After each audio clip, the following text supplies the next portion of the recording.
Hi whole. അപ്പോൾ 2 ദിവസത്തെ class എല്ലാവരും കേട്ടിട്ടുണ്ടാവുമെന്ന് വിചാരിക്കുന്നു. എല്ലാവരും കേൾക്കാത്തവരുണ്ടെങ്കിൽ എല്ലാവരും ആ ക്ലാസ് കേൾക്കണം. പിന്നെ ഇന്ന് ക്ലാസ് എടുക്കുന്ന ആളെ നമുക്ക് വെൽക്കം ചെയ്യാം. ഇന്ന് ക്ലാസ് എടുക്കുന്നത് നമുക്ക് ഷെബീനയാണ്. Please welcome Shebina. Hello, good evening all. എല്ലാവരും മഴയൊക്കെ ആയിട്ട് ഇങ്ങനെ തണുപ്പൊക്കെ പിടിച്ചിരിക്കുകയോ അല്ലേ? എന്താണ് എല്ലാവരുടെയും വിശേഷങ്ങൾ? അപ്പം ഞാൻ എന്നെ ഒന്ന് ആദ്യം ഇൻട്രൊഡ്യൂസ് ചെയ്യാം. എൻ്റെ പേര് ഷെബീന ഷമീർ. ഞാനിവിടെ പാലക്കാട് ജില്ലയിൽ തൃത്താലയ്ക്ക് അടുത്ത് മേഴത്തൂർ എന്ന് പറഞ്ഞ സ്ഥലത്താണ് എൻ്റെ വീട് വരുന്നത്. നമ്മൾ ജനിച്ച നിമിഷം തൊട്ട് ഇതുവരെ ജീവിച്ചിരിക്കുന്നുണ്ടെങ്കിൽ നമ്മുടെ ഉള്ളിൽ ഒരു ഇന്നർ ചൈൽഡ് ഉണ്ട്. ഒരു കുട്ടിയായിരിക്കുമ്പോൾ നമ്മൾ ഒരു കുട്ടി തന്നെ ആയിരിക്കും. വലുതായി കഴിയുമ്പോഴും നമ്മുടെ ഉള്ളിൽ ആ ഒരു കുട്ടി ഉണ്ടായിരിക്കും. അപ്പോൾ ഇന്നിവിടെ ഞാൻ നിങ്ങൾക്ക് പരിചയപ്പെടുത്താൻ പോകുന്ന ഒരു ടോപ്പിക് എന്ന് പറയുന്നത് ഇന്നർ ചൈൽഡ് ഹീലിംഗ് ആണ്. എന്താണ് ഇന്നർ ചൈൽഡ് അല്ലെങ്കിൽ ഇന്നർ ചൈൽഡ് ഹീലിംഗ്? അത് ഹീൽ ചെയ്യുന്നത് എന്തിനാണ്? നമ്മളൊക്കെ കുഞ്ഞുങ്ങളായിരിക്കുമ്പോൾ ഓരോരോ ഡെവലപ്മെൻറ്റ് സ്റ്റേജുകളിലൂടെയും കടന്നു വരുന്ന ആളുകളായിരിക്കും. അതായത് 1 വയസ്സുള്ളപ്പോൾ കിട്ടേണ്ടത്, അതുപോലെ 2 വയസ്സുള്ളപ്പോൾ, 3, 4, 5, അങ്ങനെ 10, അതുപോലെ ഓരോ പ്രായത്തിലും നമുക്ക് കിട്ടേണ്ട പല കാര്യങ്ങളുണ്ട്. അത് കിട്ടാതെ വരുമ്പോൾ ആ കുട്ടിയിലൊരു ട്രോമ ഉണ്ടെങ്കിൽ അത് വളർന്നുകൊണ്ട് നമ്മുടെ ജീവിതത്തെ അത് ഭയങ്കരമായിട്ട് ബാധിക്കും. Inner child healing, trauma healing എന്നൊക്കെ പറയുന്നത് വളരെ ഇമ്പോർട്ടൻ്റ് ആയിട്ടുള്ളൊരു പ്രോസസ്സാണ്. നമുക്ക് ജീവിതത്തിൽ പൂർണ്ണമായിട്ട് നമ്മളായിട്ട് ജീവിക്കണമെങ്കിൽ ഇന്നർ ചൈൽഡ് ഹീലിംഗ് വളരെ ഇമ്പോർട്ടൻ്റ് ആണ്. അപ്പോൾ ഇതെന്തുകൊണ്ടാണ് സംഭവിക്കുന്നത് എന്ന് പറഞ്ഞാൽ, നമ്മുടെ പേരൻസ് ആയിട്ടുള്ളൊരു റിലേഷനാണ് ഇതിനെ ഡിസൈഡ് ചെയ്യുന്നത്. നമ്മുടെ കുട്ടിക്കാലം നല്ലൊരു കുട്ടിക്കാലം അല്ലെങ്കിൽ, അതായത് ഒരു എക്സാമ്പിൾ പറയുകയാണെങ്കിൽ, പാരൻസ് നമ്മളെ ആയിട്ടൊക്കെ ഇങ്ങനെ ഫൈറ്റിംഗ് ഉണ്ടാവുക എപ്പോഴും, അതല്ലെങ്കിൽ മണി പ്രോബ്ലംസ്, അല്ലെങ്കിൽ പാരൻസിന് ജോലി ഉണ്ടായിരിക്കും, അവർ ജോലിക്ക് പോകുന്നവരായിരിക്കും 2 പേരും. അപ്പോൾ നമ്മുടെ കൂടെ ടൈം സ്പെൻഡ് ചെയ്യാതെ വരിക, അതല്ലെങ്കിൽ പാരൻസ് വിദേശത്തായിരിക്കും, നമ്മളെ ബോർഡിങ്ങിലോ അല്ലെങ്കിൽ റിലേറ്റീവ്സിൻ്റെ കൂടെയൊക്കെ നിർത്തിക്കൊണ്ടായിരിക്കും അവർ വിദേശത്തോട്ട് പോയിട്ടുണ്ടാവുക. അപ്പോൾ അവരുടെ ആ ഒരു പ്രസൻസ് ഇല്ലാതെ വരിക, അങ്ങനെയൊക്കെ വരുമ്പോഴാണ് ഇതൊക്കെയാണ് ഒരു ട്രോമ ക്രിയേറ്റ് ആവാനുള്ള സാഹചര്യങ്ങൾ. അതുകൊണ്ട് തന്നെ ഈ ഇന്നർ ചൈൽഡ് പ്രോപ്പറായിട്ട് വളർന്നിട്ടില്ലെങ്കിൽ നമ്മൾ വലുതാകുമ്പോൾ നമ്മുടെ ഉള്ളിൽ ആ ഇന്നർ ചൈൽഡ് എപ്പോഴും ഒരു പ്രോബ്ലംസ് ഇങ്ങനെ ക്രിയേറ്റ് ചെയ്തുകൊണ്ടിരിക്കും.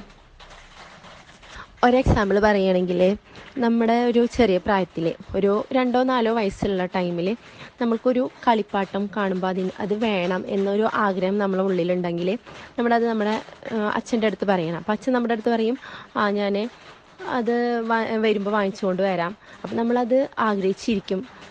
അച്ഛൻ വരുമ്പോൾ നമുക്ക് ആ കളിപ്പാട്ടമായിട്ട് വരും എന്നുള്ള ഒരു ആഗ്രഹത്തിൽ നമ്മളിരിക്കും. പക്ഷെ അച്ഛൻ വരുമ്പോൾ അത് കൊണ്ടുവന്നിട്ടുണ്ടാവില്ല. അപ്പോൾ നമുക്ക് ഭയങ്കരമായിട്ട് വിഷമാവും. നമ്മൾ ഒരുപാട് കരഞ്ഞ് ചിലപ്പോൾ നമ്മൾ കരഞ്ഞ് തളർന്ന് അങ്ങനെ ഉറങ്ങിപ്പോവും. ആ ഒരു ദിവസത്തോടെ ചിലപ്പോൾ നമ്മളത് മറന്നിട്ടുണ്ടാവും.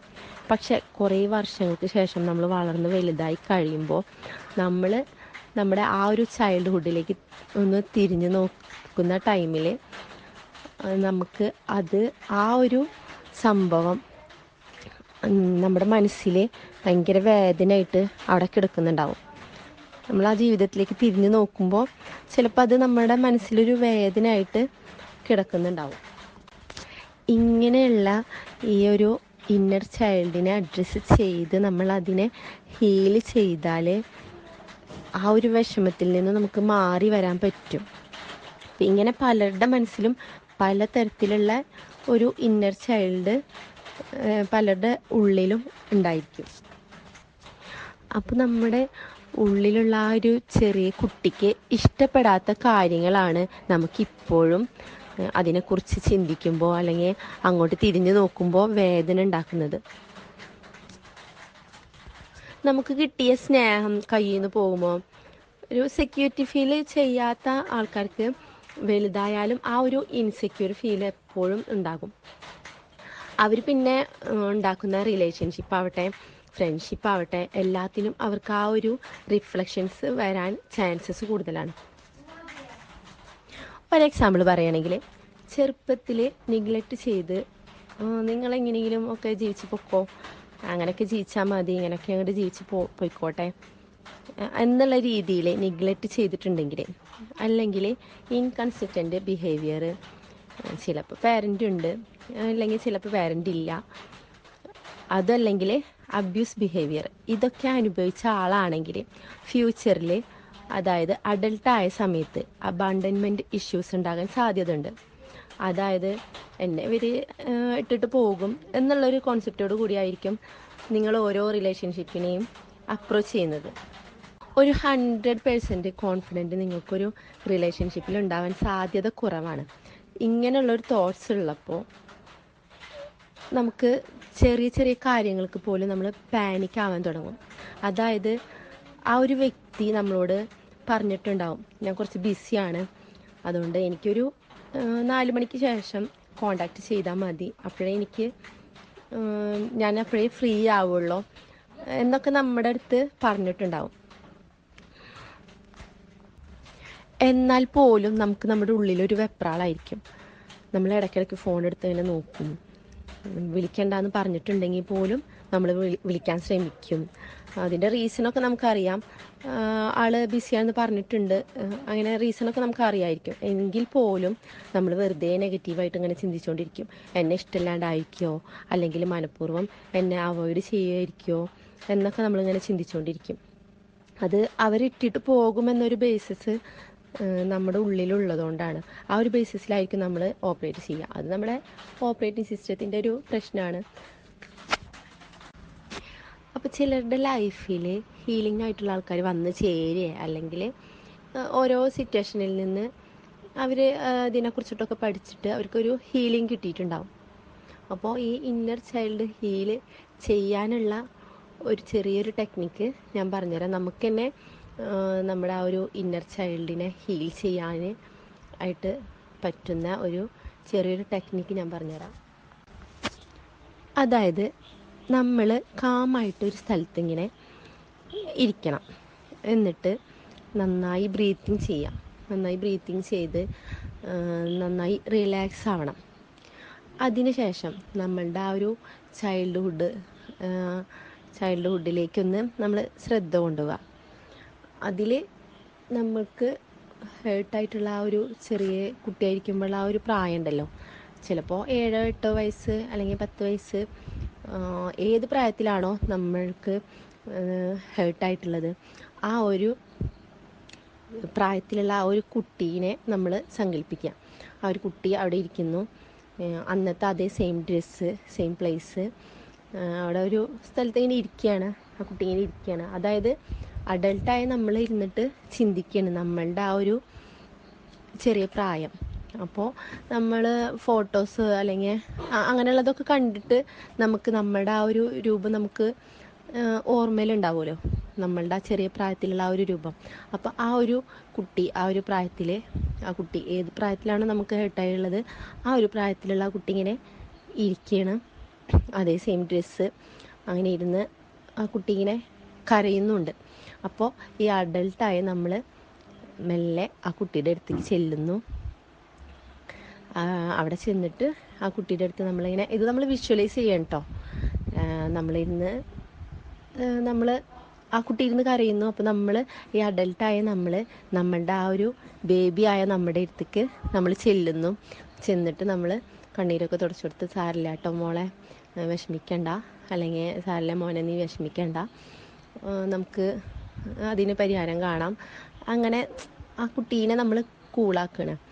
അപ്പോൾ ആ കുട്ടിക്കൊരു ഹാപ്പിനെസ് ആ കുട്ടിയുടെ മനസ്സിലിനെ ഫീൽ ചെയ്യുന്നു. അങ്ങനെ നമ്മൾ വിഷ്വലൈസ് ചെയ്യാം. ഇതൊരു ഹീലിംഗ് ടെക്നിക്കാണ്. അപ്പോൾ ഇങ്ങനെ നമ്മളൊന്ന് ശ്രമിച്ച് നോക്കാം. അപ്പോൾ ഒരു ഇൻസ്റ്റൻറ്റ് പെയിൻ റിലീഫ് നമുക്ക് ഫീൽ ചെയ്യുന്നതായിട്ട് തോന്നും. അപ്പോൾ ഒരു പേരൻ്റ് എന്ന നിലയിൽ എനിക്ക് നിങ്ങളുടെ അടുത്ത് പറയാനുള്ളത് എന്താണെന്ന് വെച്ചാൽ, നമ്മൾ ചില സിറ്റുവേഷനിൽ നമ്മളെ തന്നെ നമുക്ക് നിയന്ത്രിക്കാൻ പറ്റാത്തൊരു കണ്ടീഷനൊക്കെ വരും. നമ്മുടെ മക്കളുടെ ചിലപ്പോൾ ഒരുപാട് വഴക്ക് പറയും. അവരുടെ ചെറിയ ചെറിയ കുറുമ്പുകളും കുസൃതികളൊന്നും നമുക്ക് ചിലപ്പോൾ, അവരാ കാണിക്കുന്ന വികൃതികളൊന്നും ചിലപ്പോൾ ചില സമയങ്ങളിൽ നമുക്ക് പറ്റിയെന്ന് വരില്ല. അപ്പം നമ്മൾ എന്താ ചെയ്യുക, ചിലപ്പോൾ ഒരുപാട് വഴക്ക് പറയും, അല്ലെങ്കിൽ ഒരടിയൊക്കെ കൊടുക്കും. അപ്പോൾ അതവർക്ക് എത്രത്തോളം അവരെ മനസ്സിനെ അത് വേദനിപ്പിക്കും, അല്ലെങ്കിൽ എത്രത്തോളം അവരെ മനസ്സിനെ ഹേർട്ട് ചെയ്തിട്ടുണ്ടാവും എന്നുള്ളതൊന്നും നമ്മൾ ചിന്തിക്കില്ല. അപ്പോൾ നമ്മൾ ഒന്ന് കൂളായി കഴിയുമ്പോൾ അവരെ ഒന്ന് ചേർത്ത് പിടിച്ച് അവരെ ഒന്ന് ഹഗ് ചെയ്ത് ഒരു ഉമ്മൊക്കെ കൊടുത്ത് ഒരു സോറിയൊക്കെ പറഞ്ഞ് സാരില്ല പോട്ടെ അങ്ങനെയൊക്കെ പറഞ്ഞു കഴിയുമ്പോൾ അവരുടെ മനസ്സിലത് ആ ഒരു വേദന അവർക്കത് അപ്പോഴേ ഹീലായി കഴിഞ്ഞിട്ടുണ്ടാവും. ഇതൊക്കെ ചെയ്യാൻ ചില പേരൻസിന് ഭയങ്കര മടിയാണ്. കാരണം അവരുടെ മുന്നിൽ, നമ്മളുടെ മക്കളുടെ മുന്നിൽ നമ്മൾ ചെറുതായി പോവോ, അല്ലെങ്കിൽ നമ്മളങ്ങനെ ചെയ്ത് കഴിഞ്ഞാൽ ആ ചെയ്ത വികൃതി, ആ കുസൃതി അവർ വീണ്ടും കാണിക്കുമോ, അങ്ങനെയൊക്കെയുള്ളൊരു ഡൗട്ടാണ് നമുക്ക്. അങ്ങനെയൊക്കെയുള്ളൊരു ചിന്തകളാണ് നമ്മുടെ മനസ്സിലുണ്ടാവുക. അപ്പോൾ എനിക്ക് പറയാനുള്ളത് എന്താണെന്ന് വെച്ചാൽ, നമ്മുടെ മക്കളെപ്പോഴും നമ്മൾ ഒരടിയൊക്കെ കൊടുക്കാം, ഇടയ്ക്ക് ഒരു അടി കൊടുക്കും, വഴക്കൊക്കെ പറഞ്ഞെന്ന് വരും.